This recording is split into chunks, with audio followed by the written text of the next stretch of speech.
ఈరోజు ఒక ప్రముఖ పత్రికలో ఒక ఒక న్యూస్ వచ్చిందన్న.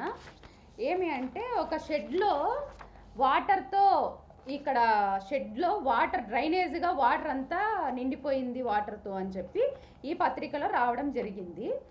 ఇప్పుడు ప్రజెంట్ మీరందరూ అక్కడికి వెళ్ళి చూస్తే అక్కడ ఉన్న పరిస్థితి ఏమి అంటే అక్కడ ఒక డ్రాప్ కూడా వాటర్ లేదు. ఒక్క డ్రాప్ కూడా వాటర్ లేదు. మీరు కావాలంటే ప్రత్యక్షంగా వెళ్ళి ఇప్పుడు అక్కడున్న పరిస్థితి ఇది. ఈరోజు పేపర్లో హైలైట్ చేసి రాసిన పరిస్థితి మొత్తం అక్కడ వాటర్ అంతా ఉండి డ్రైనేజ్ సిస్టమ్ అనేది లేదు అని. గతంలో ఉన్నటువంటి ప్రభుత్వంలో 5 సంవత్సరాలలో అప్పుడు చేసినటువంటి షెడ్ అది. షెడ్ని మధ్యలోనే ఆపేసినారు.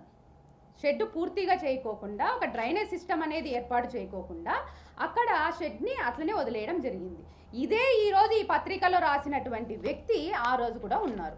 ఆ రోజు ఆ షెడ్కి డ్రైనేజ్ సిస్టమ్ పెట్టి ఏర్పాటు చేస్తున్నారా? ఇక్కడ వాటర్ వస్తే ఎక్కడ పోతుంది? లేదంటే గతం 5 సంవత్సరాల్లో ఎప్పుడైనా వర్షాలు రాలేదా? వర్షాలు రాకోకుండా అక్కడ ఏమైనా నీళ్ళు అనేది ఉండే పరిస్థితి లేదా? ఈ రోజే ఎందుకు? సరే, ఒకవేళ వాటర్ ఉంది, నేను కాదని చెప్పను. వర్షం వచ్చినప్పుడు అక్కడ వాటర్ ఉంటుంది. ఎందుకు అంటే డ్రైనేజ్ సిస్టమ్ అనేది కానీ ఒక వాటర్ ఫ్లో పోవడానికి కానీ ఆస్కారం లేకోకుండా కట్టారు దాన్ని. వాటర్ సమస్య వాటర్ డ్రైనేజ్ లాగా ఉండడం వాస్తవం. కానీ ఈరోజు వర్షం లేదు, వాటర్ లేదు. కానీ ఎందుకు దాన్ని హైలైట్ చేసి రాస్తున్నారు? రాయాల్సిన అవసరం ఏముంది? ఈరోజు వర్షం వచ్చినప్పుడు రాయండి, దాంట్లో తప్పు లేదు. ఆ సమస్య నా వరకు కాదు, గవర్నమెంట్ వరకు వెళ్తుంది. రైతులకు ఇక్కడ ఉన్నటువంటి సమస్యను వాళ్ళు కూడా గుర్తిస్తారు. నాకు ఫండ్ వస్తుంది, నేను కూడా చేయడానికి ముందుకు వెళ్ళడానికి నాకు కూడా అవకాశం దొరుకుతుంది. కానీ అసలు సమస్య లేని చోట సమస్య ఉన్నట్టు క్రియేట్ చేయాల్సిన అవసరం ఏముంది? తర్వాత గ్రేడింగ్ మిషన్ అని చెప్పి ఒకటి రాస్తున్నారు. గ్రేడింగ్ మిషన్ అనేది అది టెండర్ ద్వారా, నేను రాకోకుండా ముందే సంవత్సరం కిందటే గ్రేడింగ్ మిషన్ని టెండర్ ద్వారా ఒక వ్యక్తి తీసుకోవడం జరిగింది. ఇక్కడ గ్రేడింగ్ అనే ఆప్షనే లేదు. ఈ కమిటీకి గ్రేడింగ్ మిషన్ని శాంక్షన్ చేయడమే తప్పు. ఫస్ట్ ఆఫ్ ఆల్ సరే, వచ్చిన తర్వాత దాన్ని టెండర్ తీసుకున్నారు. టెండర్ తీసుకున్నాక వాళ్ళకి అది ఏ రకంగానూ వాళ్ళు వాడలేని పరిస్థితుల్లో ఉన్నారు. వాళ్ళకి ₹1 ఇక్కడ ఎవరైనా వాడి ₹1 వస్తే కదా ఆ మిషన్ని వాళ్ళు ముందుకు ఏదన్నా వాడడానికి.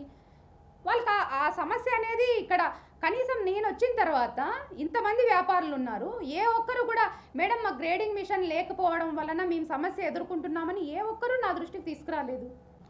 నేను టెండర్లో ఇట్లా క్యాంటీన్ దక్కించుకున్నాను. రైతుల సౌకర్యార్థం కోసం నేను అలా చిన్న షెడ్ వేసుకొని బంక్ వేసుకొని సామాన్లు పెట్టుకోవడానికి. అది రైతులకి దుమ్ము ధూళి పడకూడదనే ఉద్దేశంతోనే నేను రేకులతో వేసినాను. అదే శాశ్వత కట్టడం కాదు. ఆ పేపర్లో శాశ్వత కట్టడం అని రాసినారు. ఇప్పుడు మేడం వచ్చి 5 నెలలు 6 నెలలు అవుతుంది. ఇంతవరకు మేడం పిలిపించి మాట్లాడింది కూడా లేదు.